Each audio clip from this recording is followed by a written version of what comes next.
Assalamualaikum warahmatullahi wabarakatuh. Selamat pagi, salam sejahtera untuk kita semua. Shalom, Om Swastiastu, Namo Buddhaya, Salam Kebajikan, Rahayu. Alhamdulillah, senang sekali saya pada 17 Mei 2022 bisa bertemu dengan Anda semua dalam keadaan sehat, tanpa kurang suatu apapun, untuk melanjutkan materi kita, Kuliah Hukum Dagang 4 SKS. Pada kesempatan yang baik ini, saya juga ingin menyampaikan kepada Anda semua yang merayakan Hari Raya Idul Fitri. Selamat Hari Raya Idul Fitri, minal aizin wal faizin, mohon maaf lahir dan batin. Semoga amal ibadah yang kita semua jalankan pada saat bulan Ramadan diterima oleh Allah Subhanahu wa taala dan kita semua dapat kembali fitri. Amin. Semoga kalian semua diberikan kemudahan, kelancaran untuk menyelesaikan studi, lulus tepat waktu dengan hasil yang terbaik. Amin. Baik, sebelum saya lanjutkan ke materi, pada kesempatan ini saya ingin melakukan check up ya ke Anda semua. Ini kalau dihitungan minggu itu minggu ke-14, tapi ketika libur lebaran itu kan tidak dihitung ya, jadi hitungannya minggu ke-13.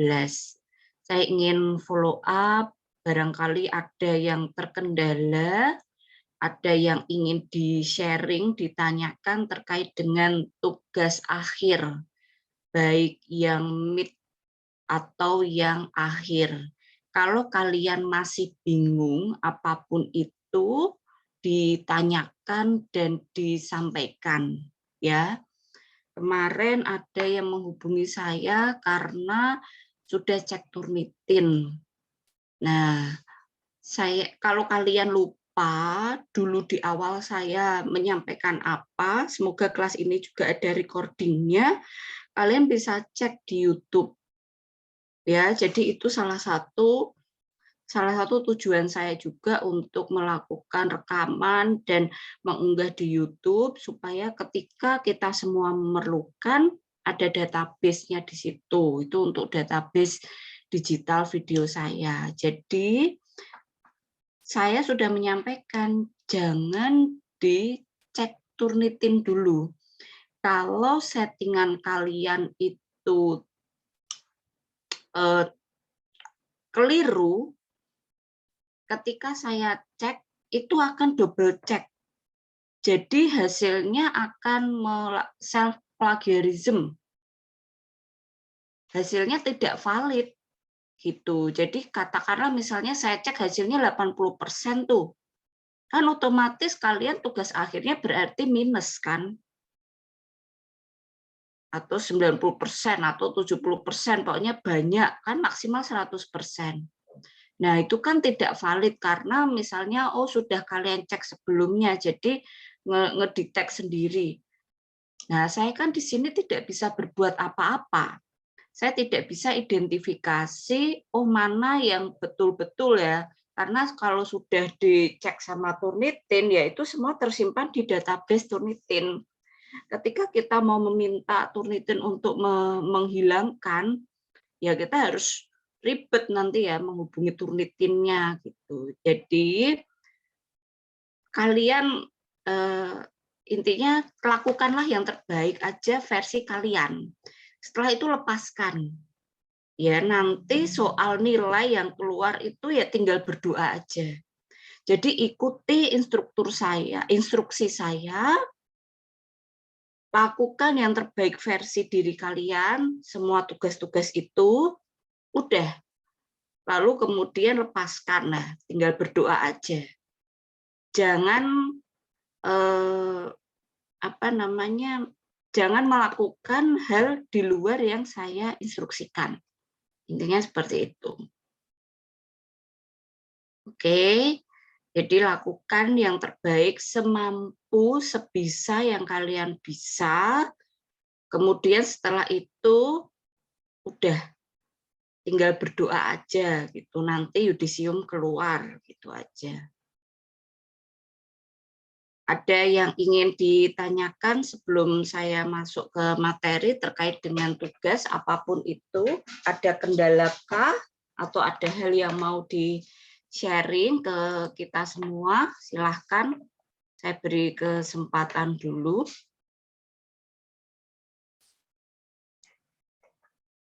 Oke, sudah jelas semuanya? Ya. Ya, gimana Mbak? Itu yang terkait judul artikel tugas akhir, ambil dari yang Ibu sampaikan pada materi tersebut ya, Bu? Ya, materinya kalian baca di Elena, di situ kan ada materi-materi saya. Ya jangan keluar dari situ. Itu di situ kan ada, selama ini kita kuliah materinya apa? Ya ambilnya dari situ. Tidak boleh di luar itu. Gitu ya, jangan di luar itu. Ada lagi?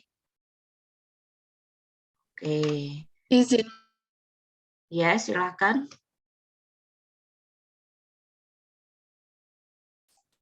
Tidak. Oke.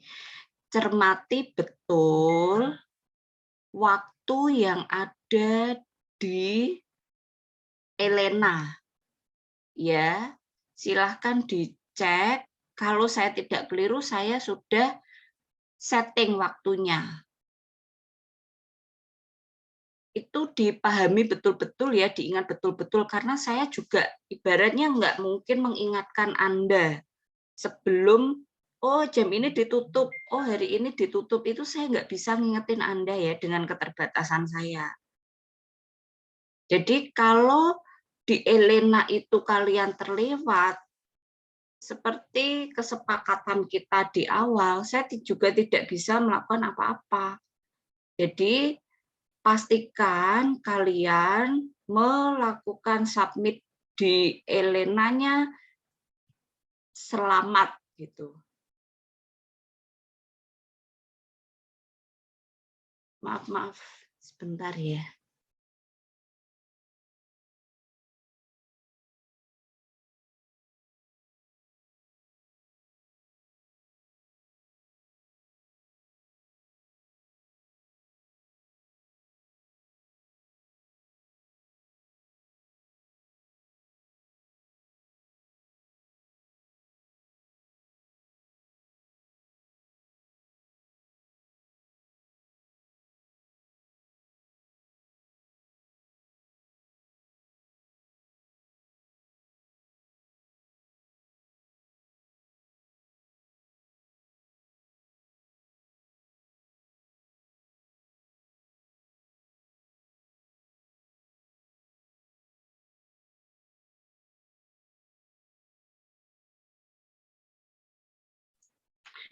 Oke, baik. Seperti itu ya. Jadi sekali lagi beberapa mahasiswa itu terkadang terkena apes. Apes itu malang ya. Sudah kuliah, ikut kuliah Zoom, sudah membuat buku catatan, ikut diskusi, tugas akhirnya, turnitinnya itu anjlok atau tidak selamat mengumpulkan ke Elena. Nah, kalau kalian demikian, tenang ya, tenang. Jangan langsung panik dan Bu ini gimana gitu. Tenang aja. Nanti kalian bisa lihat hasil turnitinnya. Kan di Elena kalian submit 2 kali tuh, di yang folder assignment dan folder turnitin. Kalau kok kalian apes turnitinnya drop, kan himbauan saya itu maksimal 30 ya. Kalau misalnya kalian itu di atas 50, 60, 70 sampai 100, tenang. Tenang aja. Nanti barangkali saya ada pengumuman setelahnya atau bagaimana, ada atau tidak. Yang jelas ikuti aja apa yang saya sampaikan. Lakukan sebaik semampu yang kalian bisa. Setelah itu lepaskan, doa aja. jangan khawatir, jangan panik. Ya, gitu aja. Saya kalau tidak kelewatan, saya juga nggak akan tuh kasih nilai itu C, 4 SKS lagi, C ke atas. Itu. Jadi lakukan yang terbaik di dalam diri kalian dari mulai awal sampai akhir, kemudian udah. Oke, saya lanjutkan karena minggu lalu kita berhalangan untuk sinkronus. Jadi silakan, saya mau minta untuk sharing bacaan ada 10 anak ya, singkat-singkat aja atau ya terserah kalian nggak apa-apa. Saya akan tunjuk satu orang secara random, kemudian langsung saja kalau orang itu selesai, tunjuk orang setelahnya. Ya, silakan, saya mulai dari Mbak Risma. Langsung, Ibu. Iya. Saya membaca buku dengan judul Hukum Dagang dalam Sejarah dan Perkembangannya di Indonesia, karya Marta Eri Safira MH. Saya membaca pada bab 3 mengenai hukum lembaga perserikatan. Pada bab ini diuraikan mengenai beberapa hal, termasuk salah satunya yaitu badan hukum yayasan. Dalam buku ini diuraikan bahwa yayasan dapat dijumpai bila terdapat suatu harta modal atau kekayaan yang dipisahkan dan disediakan untuk maksud atau tujuan tertentu, semisal untuk bidang keagamaan, sosial, dan lain sebagainya. Dalam buku ini diuraikan juga dalam praktik hukum, yayasan berdiri dengan adanya keputusan atau tindakan sepihak dari pendirinya, dengan maksud mendirikan suatu badan atau korporasi yang dapat berdiri sendiri dan diatur sendiri atau terpisah. Hal ini bertujuan agar bantuan dan kekayaan yang dipisahkan tersebut dapat mencapai suatu tujuan yang dicita-citakan yang tidak bersifat komersil. Dalam buku ini juga dijelaskan bahwa badan yayasan merupakan suatu badan hukum yang harus diatur dengan akta notaris. Di dalamnya bisa diatur mengenai beberapa hal tentang yayasan tersebut. Selanjutnya dalam buku ini disebutkan bahwa yayasan dapat dibubarkan apabila satu, dalam hal-hal menurut ketentuan yang tercantum dalam reglemen yayasan. Yang kedua, keputusan pengadilan.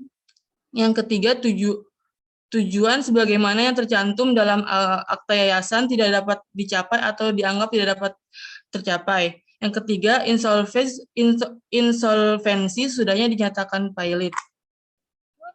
Ibu sudah? Iya, langsung aja tunjuk. Endriani. Baik, saya membaca buku Hukum Persaingan Usaha dan Geliat UMKM dari Ibu Ayub. Mengenai monopoli dan persaingan usaha tidak sehat, yaitu monopoli hanya terbentuk apabila jika satu pelaku mempunyai pengaruh kuat terhadap pasokan barang dan jasa di suatu pasar. Pelaku usaha yang tidak adanya pesaing, yang dikenal dengan monopoli, merupakan pemusatan kekuatan pasar pada satu tangan. Dikenal dengan monopoli merupakan pemusatan pasar pada satu tangan jika di samping kekuatan tunggal ada pesaing-pesaing lain, namun perannya kurang, pasar tersebut bersifat monopolistis. Perihal implikasi larangan praktek monopoli telah diatur pada Undang-Undang Nomor 5 Tahun 1999. Monopoli sendiri memiliki dua segi aspek, yaitu aspek positif dan negatif. Jika dilihat dari segi positif, diantaranya monopoli dapat memaksimumkan efisiensi pengelolaan sumber daya ekonomi tertentu. Sedangkan dari aspek negatif dijumpai juga adanya monopoli menuntut konsumen tidak mempunyai kebebasan terhadap pemilihan produk atas keinginan mereka. Mengenai persaingan usaha tidak sehat, ada 3 pemusatan indikator yang merepresentasikan terjadinya persaingan usaha tidak sehat. Berdasarkan pasal 1 angka 6 Undang-Undang Anti Monopoli, persaingan usaha tidak sehat yaitu persaingan usaha yang dilakukan secara tidak jujur, persaingan usaha dengan cara melawan hukum, dan persaingan usaha dengan cara menghambat terjadinya persaingan di antara pelaku usaha. Sudah, Ibu.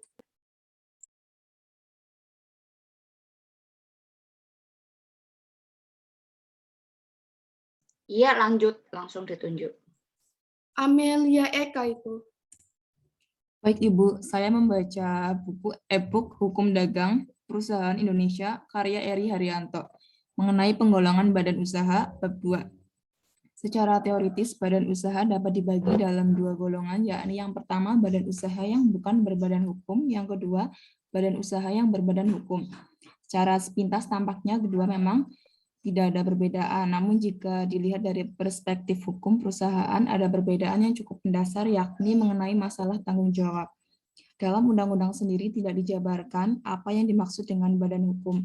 Dalam pasal 1653 Kitab Undang-Undang Hukum Perdata hanya disebutkan jenis perkumpulan badan hukum, yakni yang pertama yang diadakan oleh kekuasaan umum, yang kedua perkumpulan yang diakui oleh kekuasaan umum, yang ketiga perkumpulan yang diperkenankan atau untuk suatu maksud tertentu yang tidak berlawanan dengan undang-undang atau kesusilaan.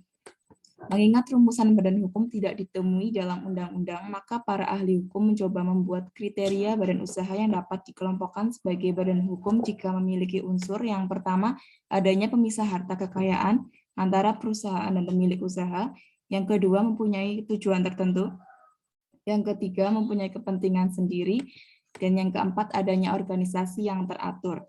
Jika tidak memenuhi unsur-unsur tersebut di atas, suatu badan usaha tidak dapat dikelompokkan sebagai badan hukum. Sudah, Ibu. Iya. Lanjut, siapa? Adelia Nanda. Jadi saya membaca buku dari HMN Purwodipto, pengertian pokok hukum dagang Indonesia, yang bab nama perusahaan. Jadi di setiap perusahaan itu memiliki nama yang membedakan antara perusahaan yang satu dengan perusahaan yang lainnya. Di Indonesia sendiri belum memiliki undang-undang yang mengatur mengenai nama perusahaan. Tapi di Belanda sudah punyanya yang dinamakan Handelsnaamwet. Kemudian undang-undang tersebut tidak mengenal hak mutlak atas nama perusahaan, tapi mengakui sekedar hak atas nama pada umumnya. Undang-undang tersebut bertujuan agar tidak ada pengacauan dan penipuan sebagai akibat penggunaan nama perusahaan tertentu. Di dalam undang-undang tersebut terkandung asas-asas penting, yaitu pembaruan nama perusahaan, pembaruan bentuk hukum perusahaan, memakai nama perusahaan orang lain, nama perusahaan yang memakai merek orang lain, nama perusahaan yang menyesatkan khalayak ramai, dan nama perusahaan yang dapat beralih karena pewarisan dan dapat juga diserahkan kepada orang lain. Sudah, Ibu. Rehandio. Baik, izin masuk Bu Ayub. Saya membaca buku Hukum Dagang dan dalam sejarah dan perkembangan di Indonesia karya Marta Eri Savitri. Ada sebab terjadinya hubungan keperantaraan. Hubungan keperantaraan sendiri dalam dunia bisnis disebabkan beberapa hal. Di antaranya yaitu ada kewenangan yang diberikan prinsipal kepada perantara, ada pengesahan prinsipal atas perikatan yang dibuat perantara, atau ketentuan undang-undang. Dalam sebab ini dijelaskan yaitu yang pertama kewenangan. Kewenangan yang diberikan dapat diberikan secara lisan, tertulis, ataupun secara diam-diam. Kewenangan sendiri itu wajib diberikan secara tertulis dalam hal yang pertama itu perikatan yang akan dibuat oleh perantara itu menuntut hukum yang berlaku harus dibuat secara tertulis. Setelah itu kewenangan perantara dan pekerja atau jasa yang dilakukan akan ditetapkan secara rinci. Setelah itu prinsipal dianggap memberi kewenangan secara diam-diam kepada perantara untuk bertindak. Yang pertama itu sesuai dengan kebiasaan yang berlaku menurut tempat, waktu, atau bidang usaha tertentu. Dan yang kedua dalam rangka melaksanakan tugas sebagai perantara. Yang kedua ialah pengesahan. Pengesahan dalam keperantaraan sebenarnya adalah persetujuan atas perjanjian yang dilakukan seseorang perantara atau seorang yang mengaku bertindak sebagai perantara dengan pihak ketiga tanpa izin dari pihak prinsipal. Secara hukum, bagi prinsipal tidak ada kewajiban hukum untuk terikat pada perjanjian yang dibuat tanpa kewenangan. Setelah itu, pada ketentuan undang-undang, dalam keputusan common law system biasanya disebutkan bahwa perantaraan didasarkan pada perjanjian atau kesepakatan para pihak, namun dalam keadaan tertentu undang-undang dapat mewajibkan adanya keperantaraan. Sudah itu Bu Ayu yang saya baca dari buku ini.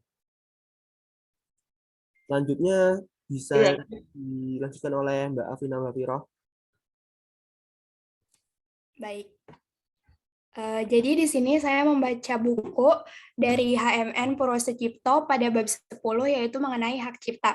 Jadi mengenai hak cipta ini diatur dalam Undang-Undang Nomor 6 Tahun 1982. Undang-Undang hak cipta ini mencabut Outer Suite 1912 di mana ketentuan tersebut sudah tidak berlaku lagi atau tidak sesuai lagi dengan kemajuan teknologi pada masa sekarang.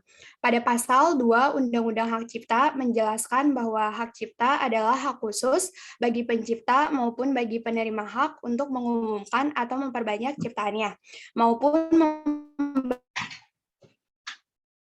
ijazah menurut perundang-undangan yang berlaku. Yang dimaksud dengan hak khusus bagi pencipta adalah bahwa tidak ada orang lain yang boleh melakukan hak itu kecuali dengan izin pencipta.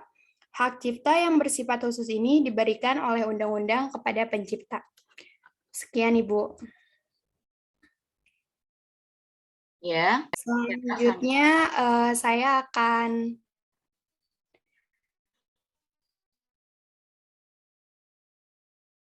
Bayu. Baik, jadi saya membaca buku Hukum Dagang dan Perusahaan di Indonesia, karya Eri Haryanto. Bagian yang saya baca adalah mengenai badan usaha milik negara atau BUMN. Di sini ada 3 poin yang telah saya baca. Yang pertama adalah dasar atau landasan hukum keberadaan BUMN. Untuk landasan hukumnya itu dapat dilihat dalam peraturan pemerintah pengganti Undang-Undang atau Perpu Nomor 19 Tahun 1960 tentang perusahaan negara, Undang-Undang Nomor 19 Tahun 1969 tentang penetapan Perpu Nomor 1 Tahun 1969 tentang bentuk-bentuk badan usaha milik negara menjadi undang-undang. Kemudian setelah adanya undang-undang ini, terjadi suatu perubahan lagi tentang BUMN yang diatur dalam Undang-Undang Nomor 19 Tahun 2003 tentang badan usaha milik negara.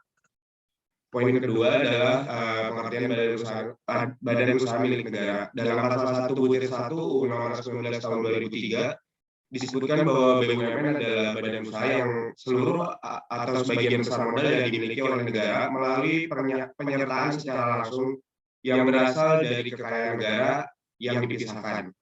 Dan poin ketiga, bentuk-bentuk badan usaha milik negara yang saya dapat dari buku ini ada 3. Yang pertama ada perusahaan jawatan atau pekerjaan, yaitu bentuk BUMN yang semua modalnya dimiliki oleh pemerintah.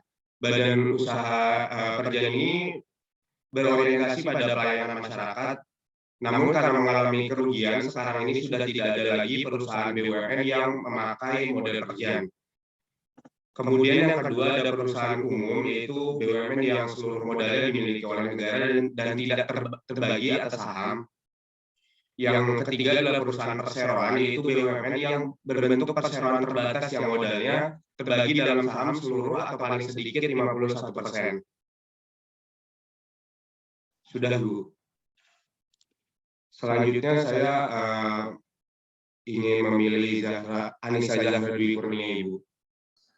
Baik, terima kasih. Jadi saya membaca buku pengertian pokok hukum dagang Indonesia, ciptaan HMN Purwosecipto. Saya membaca pada bab 9 tentang merek perusahaan dan perniagaan.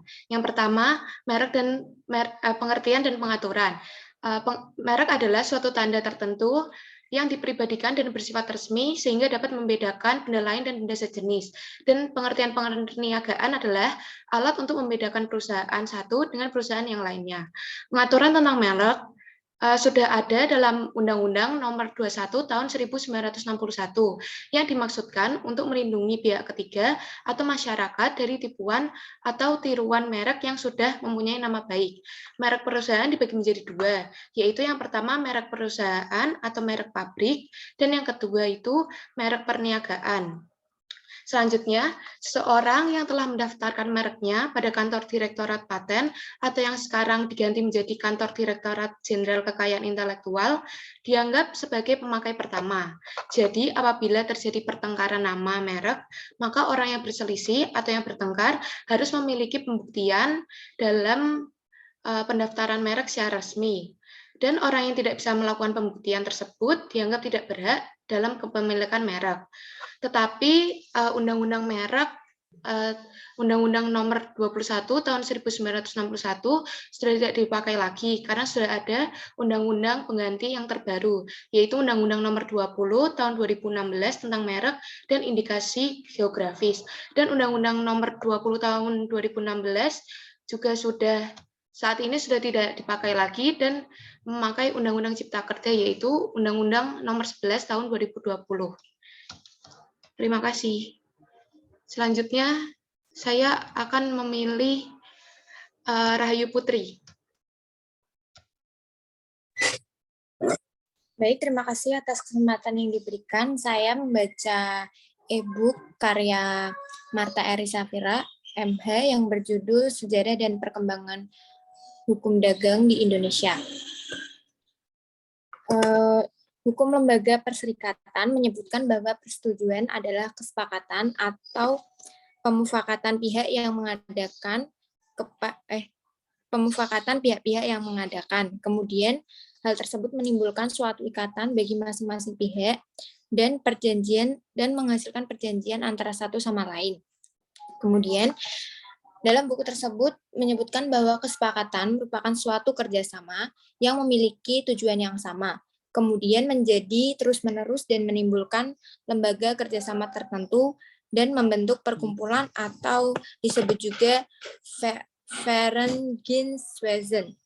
Kerjasama tersebut diklasifikasikan menjadi dua bentuk, yaitu satu, kerjasama yang bertujuan untuk mencapai keuntungan, kebendaan, termasuk di dalamnya adalah marsyak, firma komanditer, PT, dan perkumpulan pelayaran. Yang kedua adalah kerjasama untuk kepentingan kebendaan anggota, yaitu koperasi, maskapai, Zondelingsliedschman, atau perkumpulan baik. Sekian. Kemudian selanjutnya saya akan memilih Anissa Ramadanti. Baik, saya membaca buku Pengertian Pokok Hukum Dagang Indonesia dari HMN Purwosucipto, SH, bab 10 tentang hak cipta. Hak cipta adalah hak khusus bagi pencipta maupun bagi penerima hak untuk mengumumkan untuk memperbanyak ciptanya, maupun memberi izin untuk itu dengan tidak mengurangi pembatasan-pembatasan menurut peraturan perundang-undangan yang berlaku. Yang dimaksud dengan hak khusus bagi pencipta ialah bahwa tidak ada orang lain yang boleh melakukan hak itu, kecuali dengan izin pencipta. Hak khusus ini menutup pintu bagi orang lain untuk melakukan hak khusus tersebut. Pengertian hak khusus semacam ini tidak sesuai dengan jiwa pasal 33 UUD 1945 yang menghendaki adanya unsur fungsi sosial pada tiap hak. Dari itu, pasal 2 Undang-Undang Hak Cipta harus dihubungkan dengan pasal 33 UUD 1945 yang berakibat bahwa hak khusus ini mengandung pada dirinya fungsi sosial. Sebagai yang sudah saya bicarakan dalam pelajarannya, hak cipta yang bersifat khusus ini diberikan oleh undang-undang kepada pencipta. Sedangkan yang dimaksud dengan pencipta menurut pasal 1 huruf A UU HC adalah seseorang atau beberapa orang yang secara bersama-sama berdasar inspirasinya melahirkan suatu ciptaan yang bersumber dari kemampuan pikiran, imajinasi, kecekatan, keterampilan, atau keahlian yang dituangkan dalam bentuk yang khas dan bersifat pribadi. Hasil setiap karya pencipta tersebut disebut ciptaan, yang timbul dari lapangan ilmu, seni, dan sastra. Ciptaan itu harus asli dalam arti tidak meniru. Siapa yang membuat bahwa suatu ciptaan orang lain adalah meniru ciptaannya, maka dia harus membuktikan kebenaran gugatan itu. Berhubung sifat ciptaan itu adalah pribadi dan menunggal dengan diri pencipta, maka hak cipta itu tidak bisa disita dari penciptanya. Pasal 4 UU WAJ. Saya telah mengatakan bahwa hak cipta adalah hak untuk mengumumkan dan untuk memperbanyak ciptaannya. Yang dimaksud dengan pengumuman ialah pembacaan, penyuaraan, penyiaran, penyebaran suatu ciptaan dengan mempergunakan alat apapun dengan cara sedemikian rupa sehingga suatu ciptaan dapat dibaca, didengar, atau dilihat oleh orang lain. Pasal 1 huruf C UHC.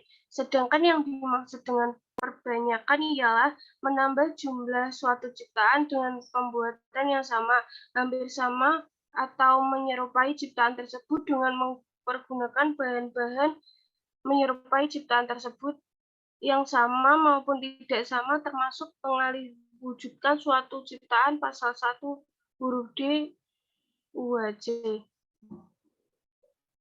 Sudah, selanjutnya saya akan menunjuk Salma.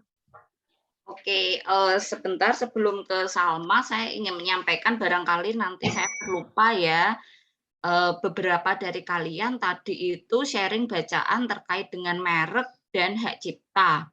Nah, kalau untuk sharing bacaannya, saya nggak apa-apa. Tapi untuk menyamakan persepsi saja ya, khawatir nanti kalian juga membuat tugas akhirnya dari materi tersebut, dari bacaan tersebut. Nah, di sini saya sampaikan, untuk kekayaan intelektual yang di dalamnya itu ada merek dan hak cipta, itu tidak masuk materi yang hukum dagang semester 2 ini ya. Jadi nanti tugas akhirnya jangan membuat itu. Oke? Ya, silakan dilanjut. Baik, saya membaca buku Pengertian Pokok Hukum Dagang Indonesia karya HMN Purwosucipto SH. Jadi awalan pada buku ini itu dijelaskan mengenai perbedaan antara perbuatan perniagaan, perusahaan, dan juga pekerjaan. Jadi perbuatan perniagaan itu merupakan membeli barang untuk kemudian dijual kembali, dan perbuatan lainnya yang dimasukkan ke golongan perdagangan.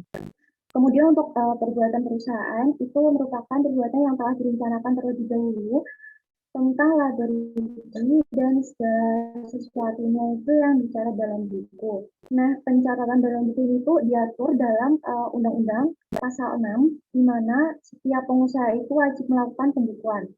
Sehingga perbuatan perusahaan di sini itu lebih luas daripada perbuatan perniagaan. Sebab ada beberapa perbuatan yang termasuk dalam pengertian perusahaan, namun tidak termasuk dalam perbuatan perniagaan. Contohnya itu seperti kayak notaris, pengacara, dokter, gitu-gitu.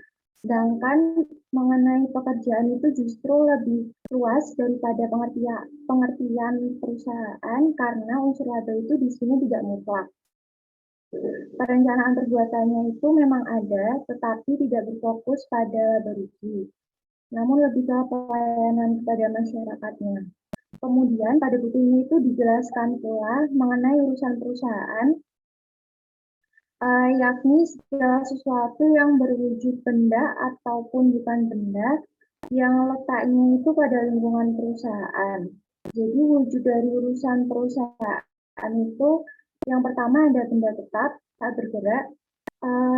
Contohnya yang bertubuh itu tanah, kapal yang terdaftar. Kemudian yang tak bertubuh itu hipotek dan lain-lain.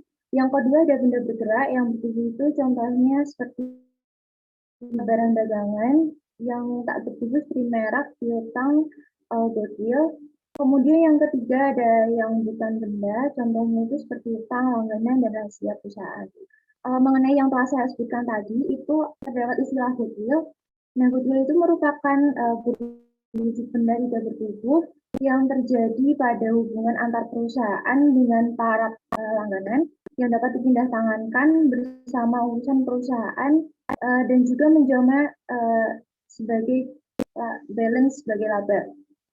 Goodwill itu digambarkan sebagai nilai lebih perusahaan sebagai satu kebulatan hasil kegiatan usaha bila dibandingkan dengan jumlah nilai seluruh benda yang merupakan urusan perusahaan. Sekian review dari saya. Saya menunggu Diajeng Ayu.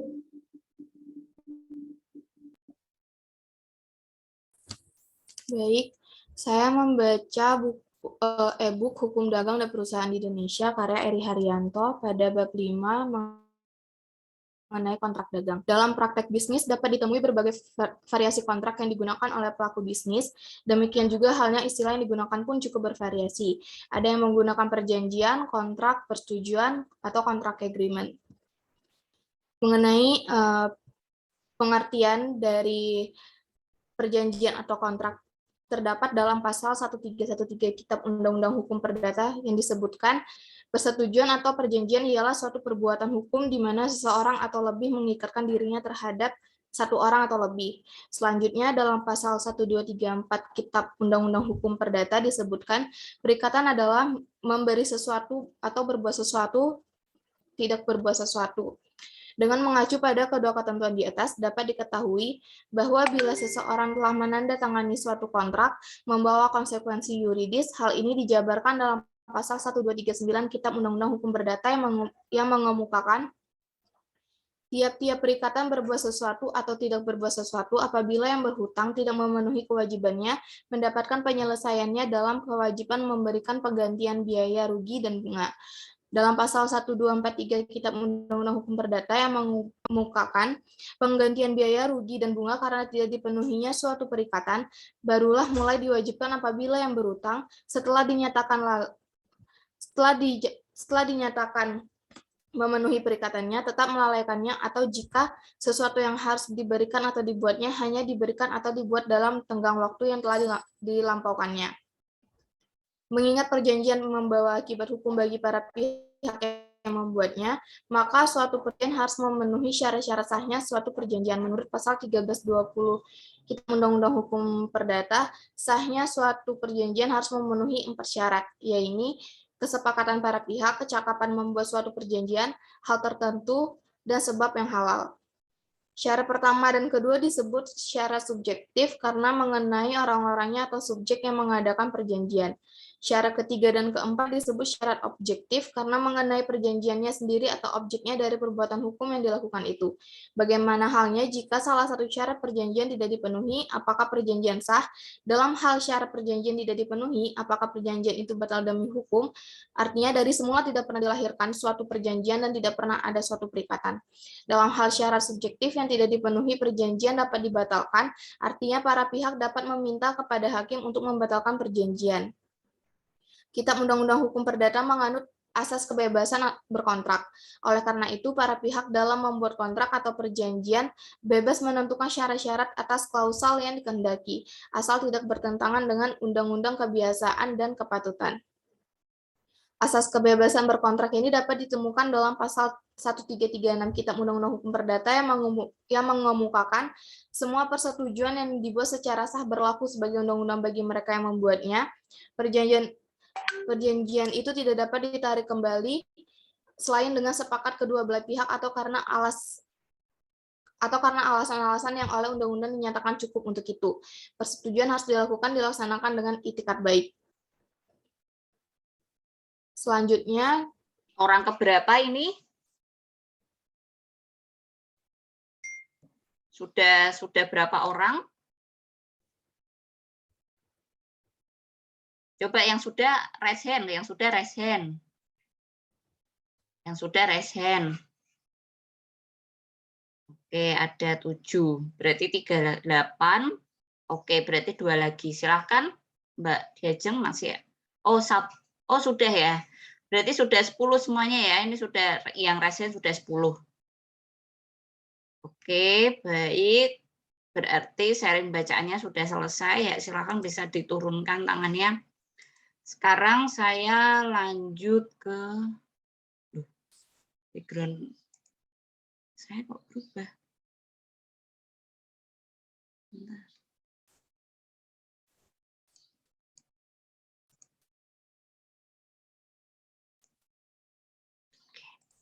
Sekarang kita lanjutkan ke materi kita ya. Kemarin sampai mana? Seingat kalian, silakan saya minta beberapa orang untuk menyampaikan. Terakhir ada pertanyaan dari saya tidak?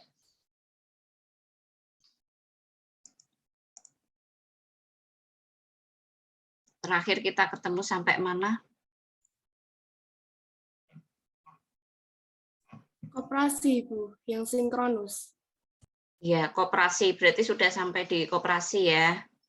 Oke, berarti saya sudah cek ke kalian apakah nilai prinsip utama yaitu asas kekeluargaan untuk kesejahteraan anggota dan seterusnya itu sudah ya, sudah kita bahas ya. Perbedaan apa saja yang diatur yang berubah pada Undang-Undang 11 2020 terhadap Undang-Undang 2592. Sudah juga ya? Sudah, Ibu. Oke, baik. Terkait dengan koperasi, ini kalian nanti bisa cek ke Elena. Kalau masih ada yang ingin ditanyakan, silahkan ditanyakan. Nah, koperasi ini beberapa pernah ada ya kejadian atau kasus-kasus yang melibatkan koperasi. Nah, kasus ini itu karena lembaga koperasi tersebut disalahgunakan. Jadi, koperasi itu tidak boleh melakukan penghimpunan dana. Apalagi bentuknya seperti investasi. Nah, itu nggak boleh itu. Jadi, beberapa kasus yang terjadi, kalau kalian nanti jumpai itu kasus koperasi Indosuria atau yang besar sampai ada yang merugikan masyarakat triliunan itu karena adanya pengumpulan dana. Koperasi juga digunakan sebagai media atau lembaga untuk menarik minat masyarakat untuk investasi kepada suatu hal. Nah, di sini saya juga menyertakan ya di dalam Elena itu ada perkembangan terkait dengan dasar hukum atau peraturan koperasi. Jadi pada tahun 2012 itu pemerintah mengundangkan nih Undang-Undang 17 2012 tentang perkoperasian. Pembaharuan dari Undang-Undang 92. Namun di sini Mahkamah Konstitusi, lembaga satu-satunya yang memiliki kewenangan untuk melakukan perubahan dan pencabutan suatu undang-undang di Indonesia atau fungsinya tersebut dikenal dengan fungsi judicial review, memutuskan untuk mencabut Undang-Undang 17 2012.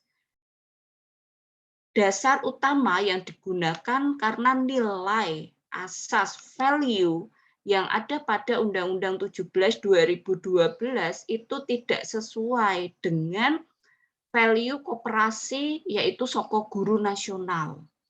Jadi itulah kenapa pada saat pembelajaran sinkronus kemarin saya menekankan kepada Anda pembaharuan yang ada di Undang-Undang 11 2020 tentang Cipta Kerja itu bagaimana value-nya menurut Anda.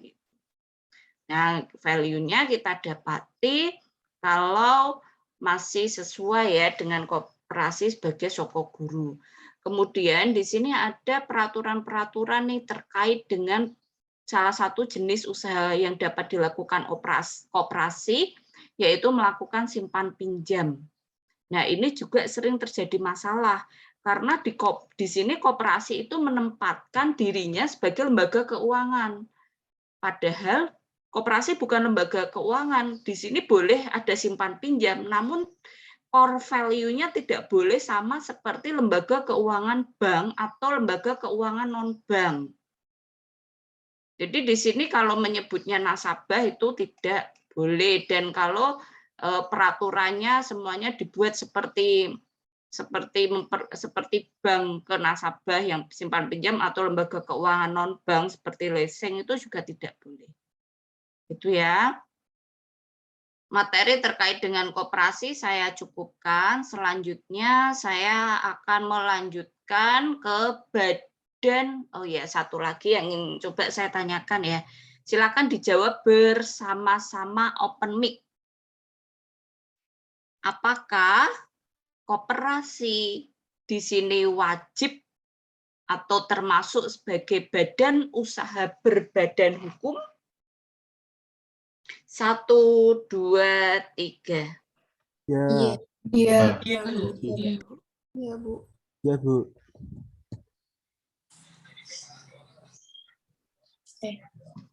Jawabannya itu tidak. Ya, jadi di sini berbeda dengan perseroan terbatas yang dapat melakukan kegiatan usaha itu dari setelah mendapatkan pendaftaran usaha dan daftar badan hukumnya. Jadi baru boleh itu. Tapi kalau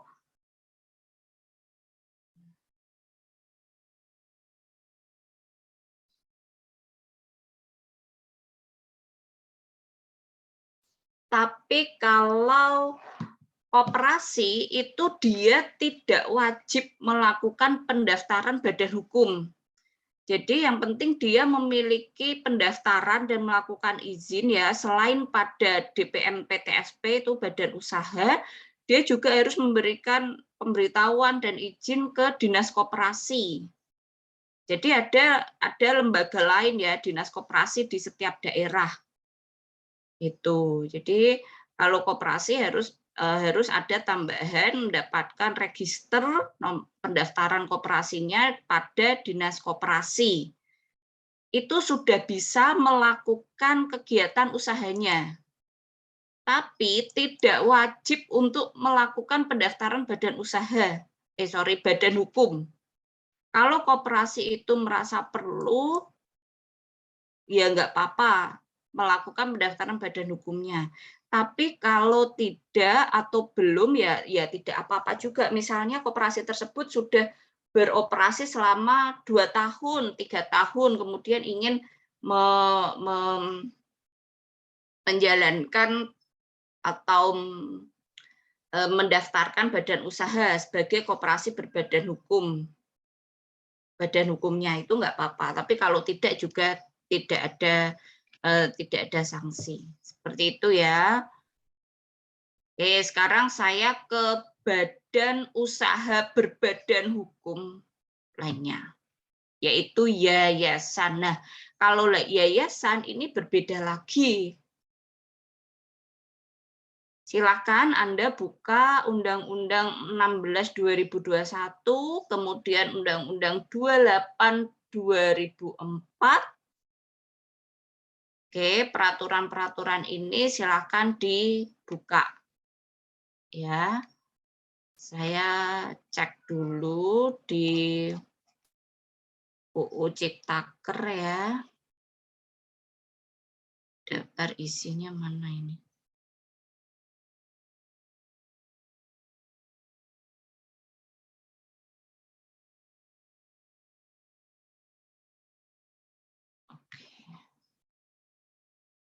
Yayasan ada tidak ini?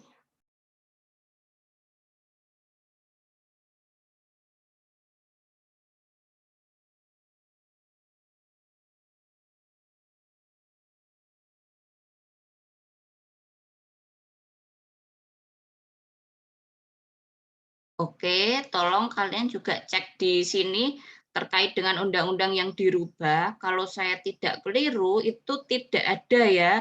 Undang-undang yayasan, tentang yayasan itu masuk ke dalam daftar undang-undang yang dirubah semenjak berlakunya Undang-Undang Cipta Kerja 11/2020. Jadi di sini kita masih menggunakan undang-undang yayasan yang tadi saya sebutkan.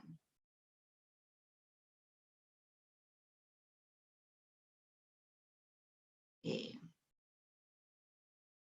Berbeda dengan badan usaha lainnya yang sudah kalian kenal dari perusahaan perseorangan sampai koperasi yang profit oriented atau salah satu unsurnya adalah mengejar keuntungan. Di sini yayasan berbeda. Kalau kita lihat dari definisi yayasan yang ada pada peraturan, itu tidak ada profit oriented, kata-kata profit oriented atau mengejar keuntungan. Itu ya. Jadi yayasan itu di sini tujuannya tuh untuk kegiatan tertentu di bidang sosial, keagamaan, dan kemanusiaan.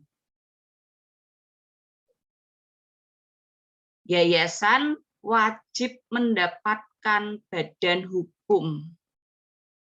Berbeda dengan koperasi yang belum dapat badan hukum boleh jalan.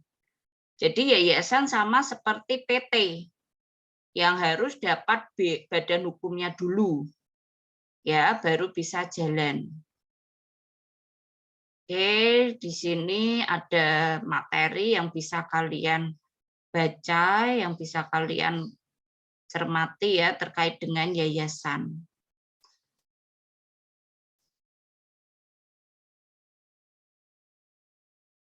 Yayasan seperti halnya perseroan terbatas itu merujuk kepada anggaran dasar yang disahkan ya oleh notaris, dibuat oleh pendiri kemudian disahkan oleh notaris. Nah itu seperti pedoman lah dalam menjalankan yayasan tersebut. Nah di sini ada nih terkait dengan bagaimana yayasan tersebut pilot. Oke. Nah, silakan kalian baca undang-undang yayasan ya. Silakan baca undang-undang yayasan dan materi saya. Saya akan tunjuk secara random kalian dan sebutkan unsur atau klasifikasi atau yayasan itu apa sih yang bagaimana yang kalian kenali. Ya. Oke. Saya akan mencoba fitur baru Zoom ya. Di sini Zoom itu bisa collaborate ya dengan peserta. Jadi tidak perlu menggunakan aplikasi tambahan lagi. Jadi kalian bisa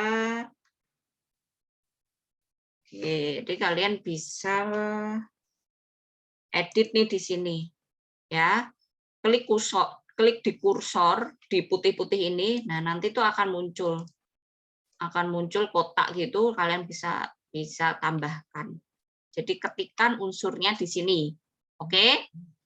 Jadi misalnya yayasan apa aja yang kalian temukan di undang-undang tersebut.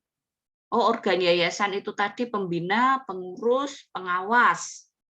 Oh, pengawas bertugas selama ya unsur yayasan. Oke. Saya akan tunjuk beberapa orang supaya kalian lebih mengenal yayasan. Saya mulai dari Mbak Amelia Eka. Silakan dituliskan, Mbak. Kalau terkendala atau misalnya sekarang tidak menggunakan laptop, bisa disampaikan secara lisan.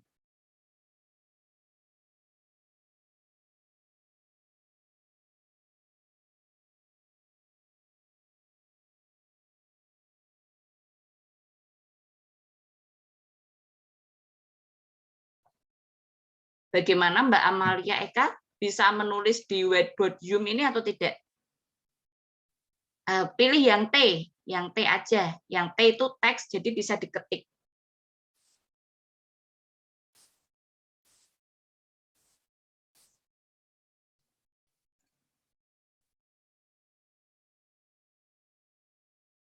Pilih yang T, kemudian bisa diketik. Sambil Mbak Eka menuliskan, saya minta disampaikan secara lisan ya. Jadi tidak perlu nulis. Mbak Maya Sinta.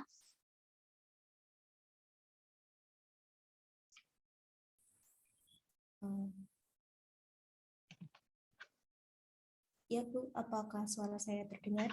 Iya, sudah terdengar. Silakan. Sebentar.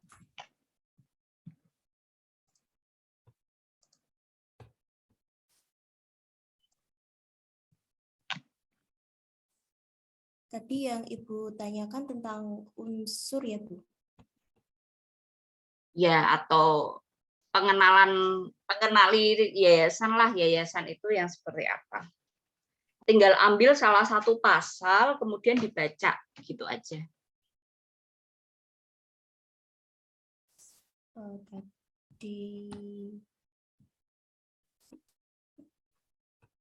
Jadi ini kita bedah undang-undang gitu loh. Kalian ambil aja salah satu ayat, terus kemudian dibaca, salah satu pasal dibaca, udah gitu.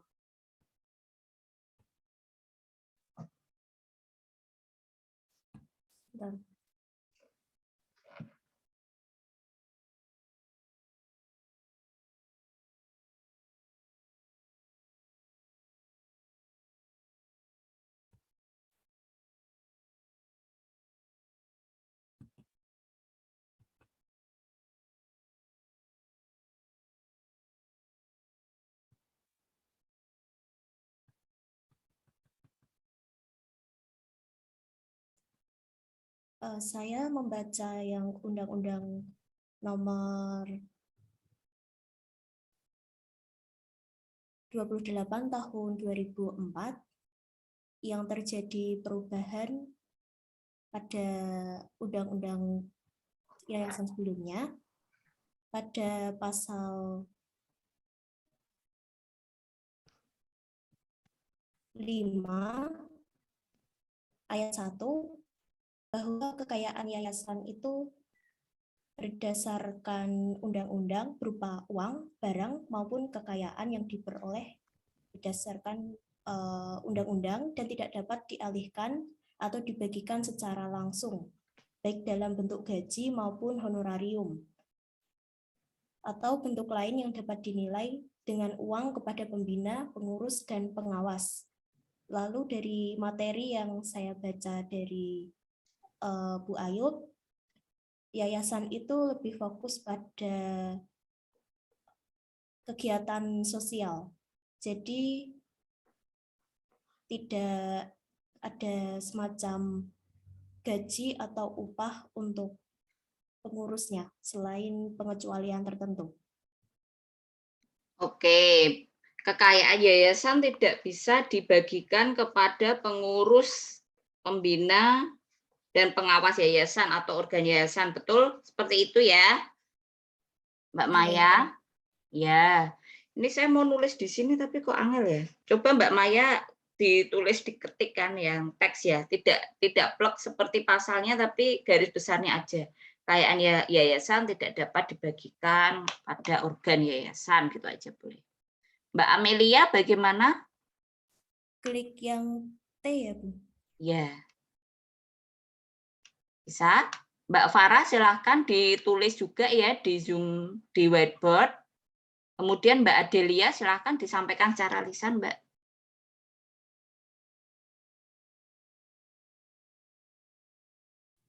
Mohon maaf, saya Ibu. Iya, Mbak Adelia Nanda. Sorry, Mbak Adelia Nanda. Jadi di pasal 7 ayat 1, yang yayasan dapat mendirikan badan usaha yang kegiatannya sesuai dengan maksud dan tujuan yayasan, yaitu tujuannya di bidang sosial, keagamaan, dan kemanusiaan. Oke, terkait dengan tujuan ya Mbak Amelia Nanda nanti bisa dituliskan di whiteboard-nya ya. Mbak Nazila silakan dituliskan di whiteboard. Mbak Nufka silakan disampaikan Mbak Nufka, lisan saja.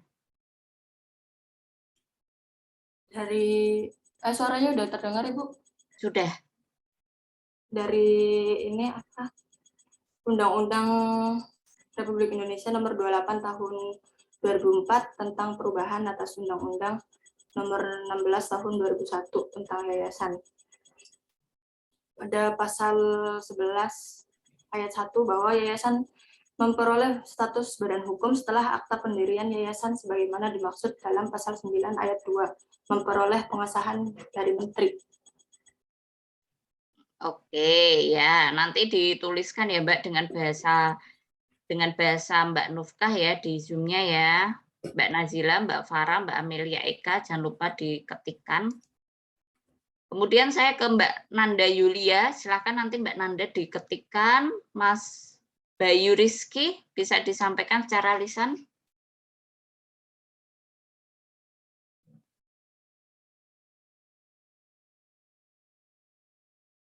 Bayu Rizky tidak ada. Pirma Tondi, silakan. Apa suaraku masuk, Bu? Gue tadi nonton tadi pagi, gue nanyain semuanya. Aku ngambil dari undang-undang. Dari tadi dia Undang-undang nomor. Gue juga nggak bisa maksain juga. Nanti gue juga pengen selesaiin juga urusannya. Gue Ntar, nggak Bu. tahu nih di pikiran gue. Ini apa toh, suara apa ini? Atau enggak? Aja. Tapi gue mau nggak mau nyakitin perasaan gue sendiri Son. Di Undang-Undang Nomor 28 Tahun 2004 pada pasal. Alasan dia tuh label tuh masih enggak. Mas Firma, temannya diminta diam dulu. Atau kamu menjauh. Itu yang lagi ngomong juga kuliah di sini apa enggak? Kok suaranya feedback ada 2? Iya, Bu, kebetulan lagi kuliah gitu. Enggak mendengarkan, Maaf, Bu. ngobrol sendiri. Oke, aku lanjut. Aku dapat di Undang-Undang. Saya. Oh ya, maaf, Bu. Saya lanjut, saya dapat dari Undang-Undang Nomor 28 Tahun 2004 pada pasal yang ke-11 ayat kedua. Isinya itu untuk memperoleh pengesahan sebagaimana dimaksud dengan ayat 1, pendirian atau kuasanya mengajukan permohonan kepada menteri melalui notaris yang membuat akta pendirian yayasan tersebut. Oke, nanti ditulis ya di sini. Ayo yang lain, ini kok baru cuma 2 nih yang nulis. Tadi kan saya sudah tunjuk ya orangnya ya, ditulis. Kemudian saya ke Mbak Fadiah Seva. Ya, ditulis di Zoom-nya. Kalau nggak bisa, disampaikan secara lisan. Ini yang nulis kekayaan, kayaknya tadi Mbak Maya ditulis di bawahnya namanya ya, nama panggilan juga tidak apa-apa, terus yayasan dapat didirikan, ini sesuai dengan tujuan yayasan, ditulis tujuannya apa, itu salah satu pembeda juga ya. Ditulis tujuannya apa, terus kemudian namanya. Oke, silakan. Tadi Mbak Nadila, Mbak Farah, Mbak Amalia Eka belum nulis ya. Lagi diketik, Bu. Ya. Oke, Mbak Fadia, silakan. Baik, Ibu, dalam pasal 9 ayat 1 Undang-Undang Nomor 16 Tahun 2001 dijelaskan bahwa yayasan didirikan oleh satu orang atau lebih dengan memisahkan sebagian harta kekayaan pendirinya sebagai kekayaan awal. Pada ayat 2, pendirian yayasan sebagaimana dimaksud dalam ayat 1 dilakukan dengan akta notaris dan dibuat dalam bahasa Indonesia. Oke, nanti ditulis ya, Mbak. Ya, Mbak Adelia Istiatul. Disampaikan, terus kemudian nanti ditulis di Zoom-nya. Baik, Ibu, saya menemukan di Undang-Undang UU Nomor 16 Tahun 2001 yang bab 1 ketentuan umum pasal 1 ayat 1 yayasan adalah badan hukum yang terdiri atas kekayaan yang dipisahkan dan diperuntukkan untuk mencapai tujuan tertentu di bidang sosial, keagamaan, dan kemanusiaan yang tidak mempunyai anggota. Itu sudah tadi, sudah kita bahas. Yang lain? Baik, Ibu. Ada di pasal 3 ayat 1, yayasan dapat melakukan kegiatan usaha untuk menunjang pencapaian maksud dan tujuannya dengan cara mendirikan badan usaha dan atau ikut serta dalam suatu badan usaha. Oke, nanti ditulis ya di papan ya. Mas Baik, Ibu. Adil. Iya, Bu. Saya mengambil dari UU nomor 28 tahun 2004 tentang perubahan atas undang-undang sebelumnya, yaitu Undang-Undang nomor 16 tahun 2001. Di sini saya mengambil pada pasal 68, ketentuan pasal 68 ayat 1 yang mana berbunyi, kekayaan sisa hasil likuidasi diserahkan kepada yayasan lain yang mempunyai kesamaan kegiatan dengan yayasan yang bubar. Jadi misalnya ada yayasan agama Islam A, kemudian itu melakukan pembubaran atau setelah pembubaran itu terdapat sisa hasil likuidasi. Nah, kemudian sisanya tersebut diserahkan kepada yayasan yang sama juga, misalnya seperti agama Islam, tapi misal yayasan agama Islam B, gitu, Bu. Oke, ya nanti ditulis di papan. Selanjutnya saya ke Mbak Salma. Baik, Bu. Saya mendapatkannya dari Undang-Undang Yayasan Nomor 16 Tahun 2001, terutama pada pasal 6, itu yayasan wajib membayar segala biaya atau ongkos yang dikeluarkan oleh organ yayasan dalam rangka menjalankan tugas yayasan. Udah ya ongkos ya, ini sudah ada yang nulis ongkos itu, yang lain coba Mbak.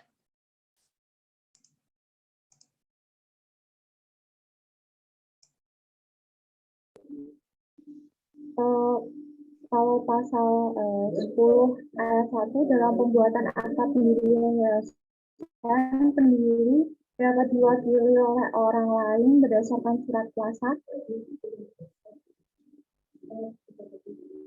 Sudah juga.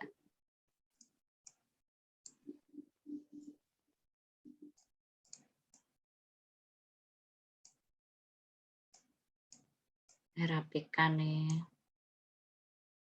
Sudah juga Mbak, bisa dicek.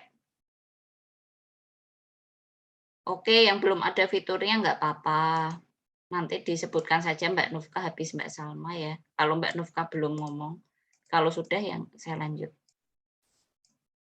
Oh ya, berarti mungkin belum diupdate. Ya nggak bisa. Oke Mbak Salma, yang lain Mbak.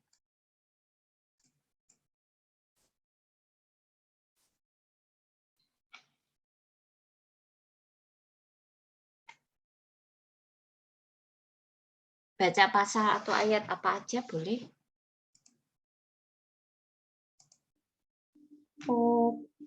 Kalau pasal 7, terutama pada ayat 3 itu anggota pembina, pengurus, dan pengawas yayasan dilarang merangkap sebagai anggota direksi atau pengurus dan anggota dewan komisaris atau pengawas dari badan usaha sebagaimana dimaksud dalam ayat 1 dan ayat 2. Oke, ya nanti ditulis ya di papan.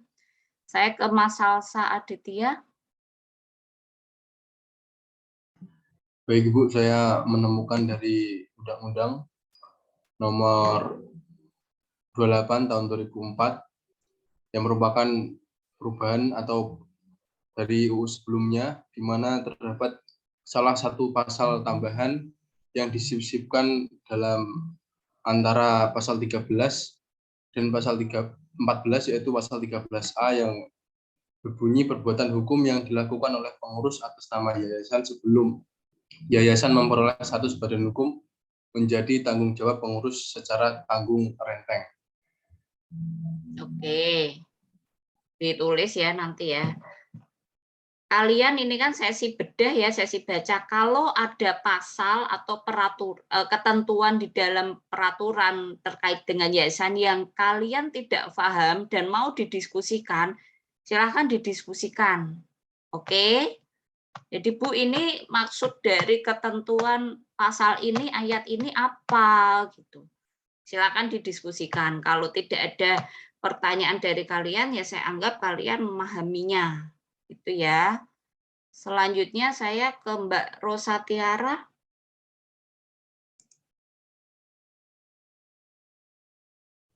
Baik, saya ambil dari pasal 16 tahun 2001 bab bab 3, pasal 17, anggaran dasar dapat diubah kecuali mengenai maksud dan tujuan yayasan. Oke, ya nanti bisa ditulis ya. Oke, kalau sudah penuh, sudah nggak bisa nulis, bentar ini saya rapikan. Bu Ayub, Ya. mohon izin bertanya, Bu. Ya, silakan gimana Mas Adil? Mengenai tadi terutama yang saya baca di pasal 68, yang sisa hasil likuidasi itu kan kemudian diberikan kepada yayasan yang bergerak di bidang yang sama ya, Bu. Nah, kalau misalnya asumsikan ini yang melakukan pembubaran adalah yayasan agama Kristen, Bu, atau katakan non-Islam lah. Nah, itu sisa hasil likuidasinya bisa diberikan kepada agama yang Islam nggak, Bu? Atau misalnya ini Kristen diberikan ke kepada yayasan yang Buddha, atau harus satu identitas, Bu, atau bagaimana? Oke, ya. Yayasan itu dapat dibubarkan. Bubarnya suatu yayasan itu karena satu,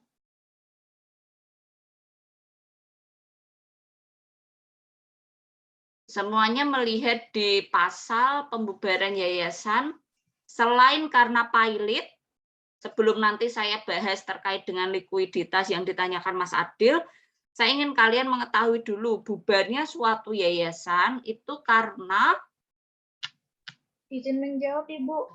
ya, satu saja Mbak Helen ya nyebutnya ya. Iya. Karena ya tujuan yayasan yang ditetapkan dalam anggaran dasar telah tercapai atau tidak tercapai, Ibu. Oke. Tujuan ya. Satu terkait dengan tujuan bubarnya yayasan karena tujuannya sudah tercapai atau tidak tercapai. Orang berikutnya, bubarnya yayasan dikarenakan. Izin menjawab, Ibu. Ya, silakan satu saja.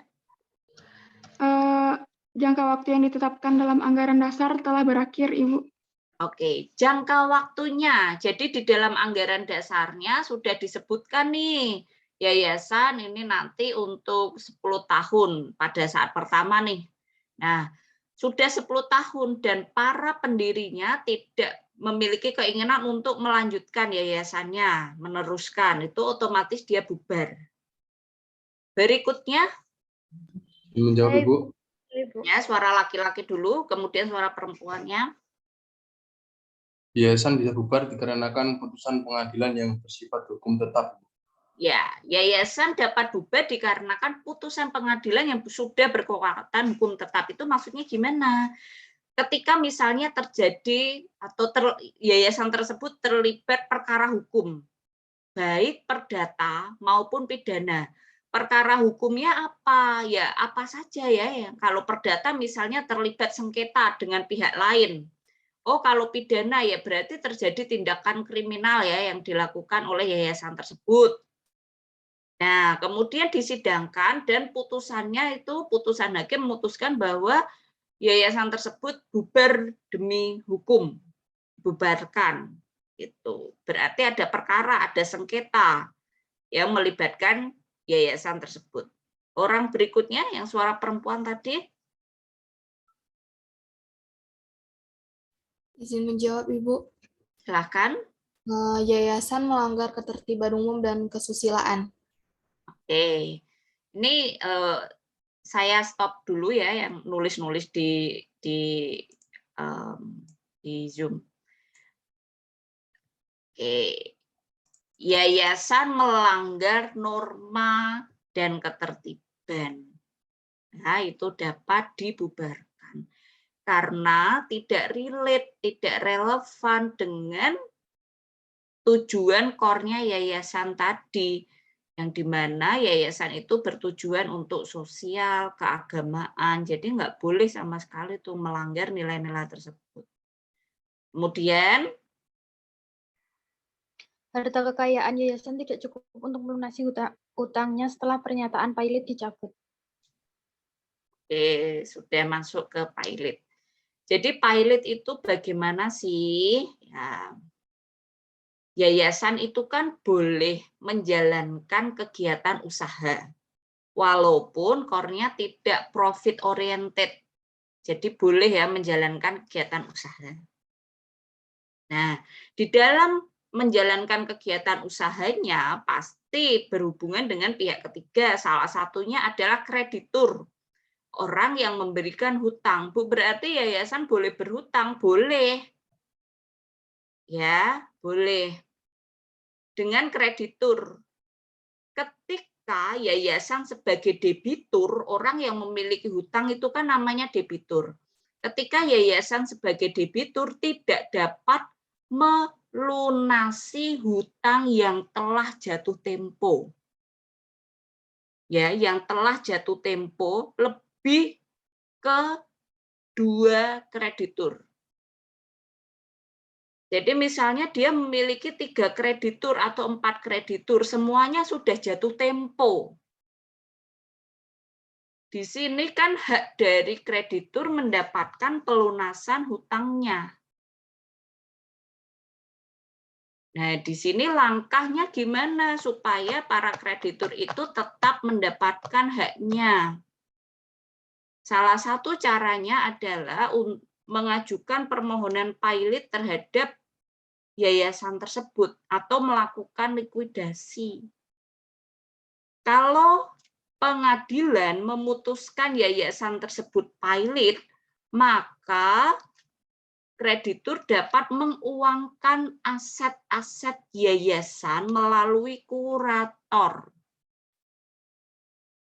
Menguangkan, punya aset apa, diuangkan. Yang bisa menguangkan itu kurator. Nah, setelah diuangkan, lalu kemudian, oh ini asetnya tuh sekian. Berhasil diuangkan sekian. Punya hutang di kreditur 1, sekian, kreditur 2, sekian, kreditur 3, sekian. Yang Mas Adil tanyakan itu kan kalau ada sisa. Kemungkinan kalau ada sisa itu kan ada. Kemungkinan tidak ada sisa itu juga ada. Namun di dalam peraturan perundang-undangan itu kan semua aspek itu diatur ya supaya ada dasar hukumnya. Kalau ada sisa nih kayak gimana? Kalau nggak ada sisa kan beres ya semua untuk bayar hutang. Kalau kurang asetnya diuangkan, kemudian untuk bayar hutangnya kurang, ya yang harus dilakukan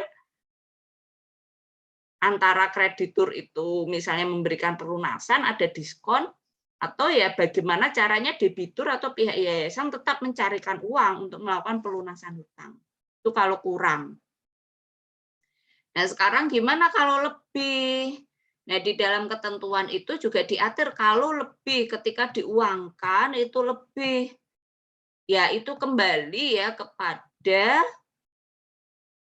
putusan dari pengurus yayasan. Ketentuan yang Mas Adil bacakan tadi bisa saja dibagikan kepada pihak lain. Dibagikan kepada pihak lain ya, karena di sini pengurus dan tadi yang sudah dibacakan oleh Mbak siapa tadi pertama tadi bahwa kekayaan tidak dapat dibagi kepada pengurus, pengawas dan pendiri yayasan. Jadi ketika ada sisa, ya harus diberikan untuk tujuan sosial keagamaan. Nah, terkait dengan pertanyaan Mas Adil, Bu, ini yayasan dari agama Kristen boleh nggak memberikan ke yayasan dari agama Islam? Ya itu boleh-boleh saja, tidak ada larangan secara yuridis. Gitu. Kenapa dibagikan? Karena tadi lihat pengaturan di pasal awal yang tadi dibacakan oleh teman kalian. Bahwa kekayaan yayasan tidak boleh dibagikan kepada pengurus, pendiri, dan pengawas yayasan. Makanya ketika ada sisa pada saat melakukan penguangan, menguangkan aset itu karena dipilotkan, yaitu harus dibagikan untuk tujuan sosial keagamaan. Karena itu udah core-nya dari yayasan. Ada lagi yang ingin didiskusikan terkait dengan ketentuan-ketentuan yang ada yang diatur terkait dengan yayasan? Oke. Apabila tidak, materi terkait dengan yayasan saya cukupkan. Insya Allah kita akan lanjutkan pada kesempatan baik berikutnya untuk bahas materi terkait dengan BUMN. Oke, sebelum saya tutup, ada yang ingin ditanyakan terkait dengan tugas teknis kuliah ataupun apapun? Silakan. Oke, jika tidak ada, saya akan mengambil presensi ya. Jadi mendekati akhir-akhir, kalau kuliah itu saya berikan apresiasi. Jadi yang hadir ya saya presensi.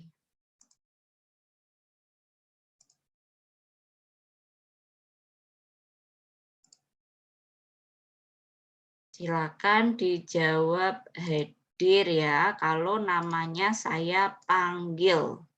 Bentar saya tutup dulu Zoom-nya.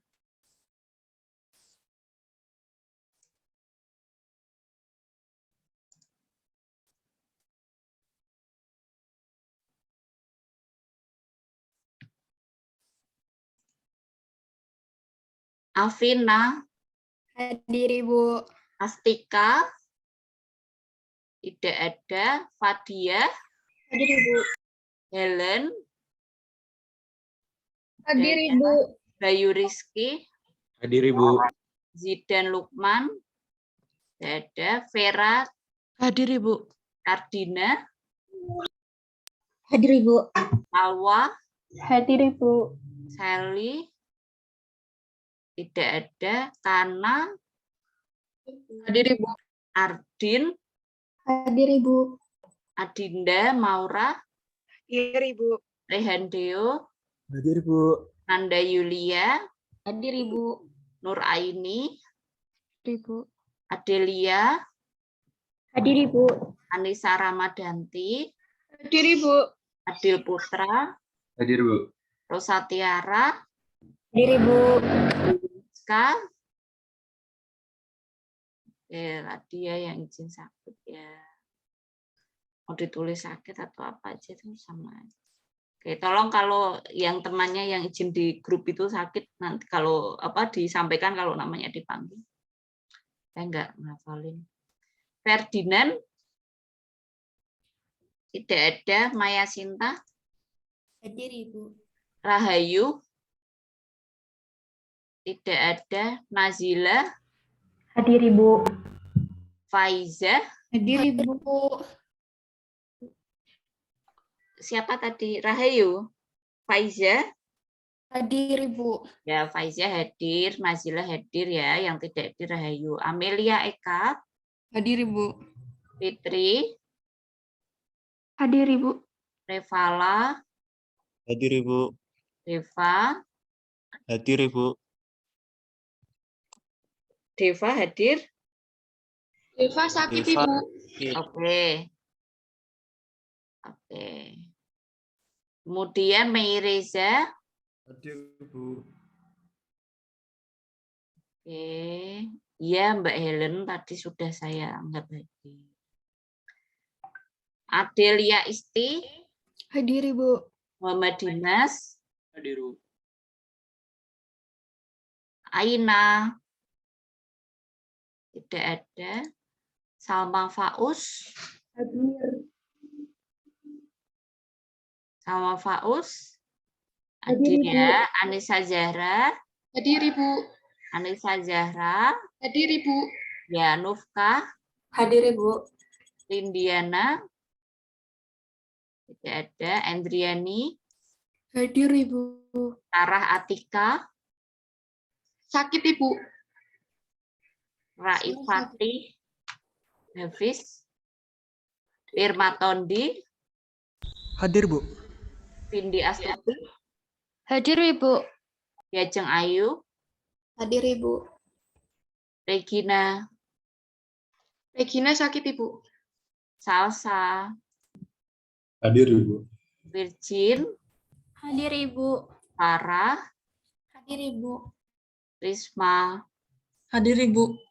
Oke, silakan dicek ya di mulangnya. Kalau ya, Masuk Bu, Sally Bersa tadi hadir tapi terkendala dengan mic-nya. mana Sally? Nggak ada akunnya. Oh ya, ada Sally ya. Oke. Ya, ada lagi. Ya, dicek, dimulang. Siapa? Tadi Astika Rara join tapi wifi-nya mati, Ibu. Jadi keluar. Astika Rara. Oke, nanti disampaikan. Sementara saya anggap nggak ada ya, yang nggak ada di sini. Izin Bu, Rahayu Putri tadi sudah hadir. Ya, nanti ini mulang sudah saya akhiri. Silakan temannya yang merasa hadir untuk japri ke saya, memberikan bukti kehadiran, nanti saya cek kembali. Itu ya, dicek mulangnya, kalau sudah nanti divalidasi. Oke, ada yang ingin disampaikan lagi? Izin bertanya, Ibu. Ya, silakan. Bagaimana?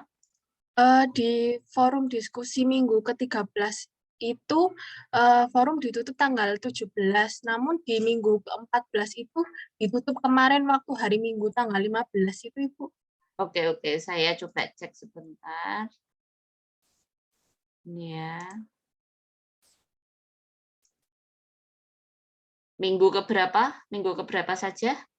Minggu ke-13 Minggu ditutup. ke-13, bentar. Oh iya, ini ada bentar. Minggu ke-13. Minggu ke-13.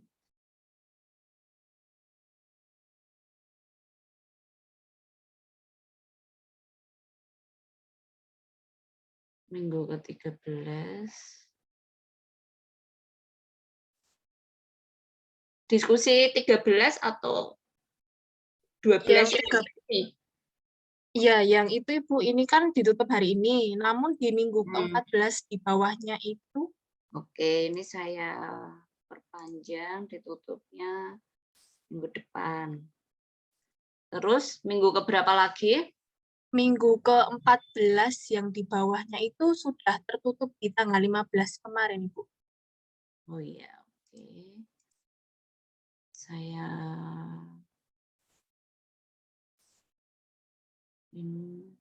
samakan ya tanggal 24 juga. Ada lagi? Sudah, Ibu, terima kasih. Oke, terima kasih juga. Saya ambil foto dulu. Ya, slide pertama. Slide kedua. Ya. Terima kasih atas perhatiannya. Semoga ilmu yang kita bagikan bermanfaat untuk kita semua. Sehat selalu ya. Kita mendekati akhir-akhir semester, jaga kesehatan, manage waktu sebaik-baiknya. Jangan hilang fokus ya. Jangan sampai mendekati akhir yang seharusnya dikerjakan tidak dikerjakan. Oke. Terima kasih perhatiannya. Selamat pagi. Wassalamualaikum warahmatullahi wabarakatuh. Terima kasih, Ibu. Waalaikumsalam. Terima kasih, Ibu. Terima kasih, Bu.